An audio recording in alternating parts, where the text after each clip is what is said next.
Assalamualaikum warahmatullahi wabarakatuh. Tabi pun, perkenalkan, nama saya Bayu Nugroho, peserta Latsar CPNS 2025, gelombang 1, angkatan 3, kelompok 3, dari Satuan Kerja Min 1 Bandar Lampung.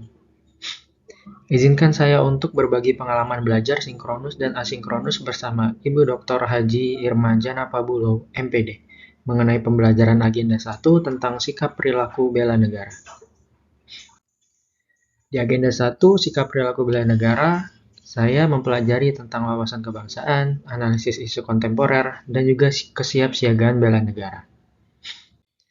Dalam wawasan kebangsaan, saya belajar tentang pemahaman dan kesadaran akan pentingnya menjaga keutuhan bangsa dan negara, serta memahami nilai-nilai luhur bangsa. Kemudian juga saya mempelajari konsensus dasar berbangsa dan bernegara, yaitu ada 4, Pancasila, UUD 1945, NKRI, dan juga Bhinneka Tunggal Ika.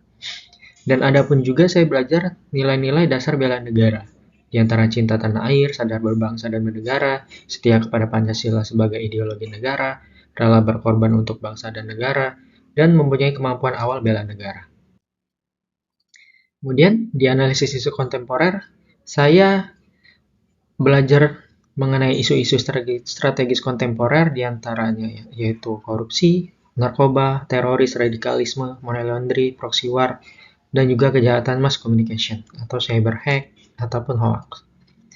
Lebih menarik lagi di teknik analisis isu, yaitu ada tapisan isu, APKL, analisis isu, mind blowing, analisis kesenjangan atau gap analysis.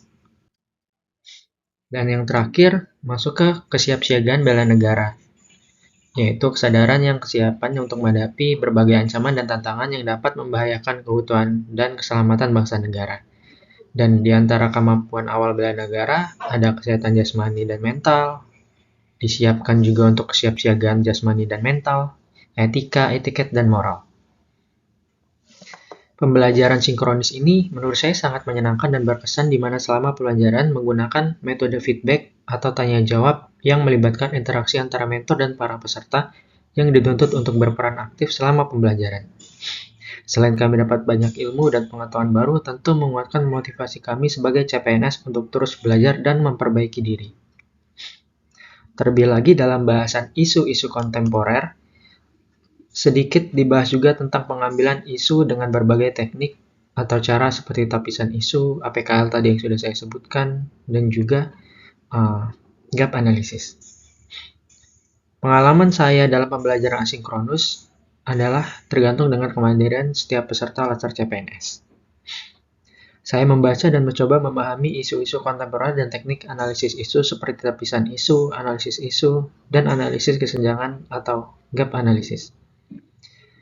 Di pembelajaran kali ini yang menarik untuk saya adalah beberapa isu-isu strategis kontemporer, diantaranya adalah korupsi, narkoba, teroris, radikalisme, dan kejahatan mass communication termasuk cybercrime.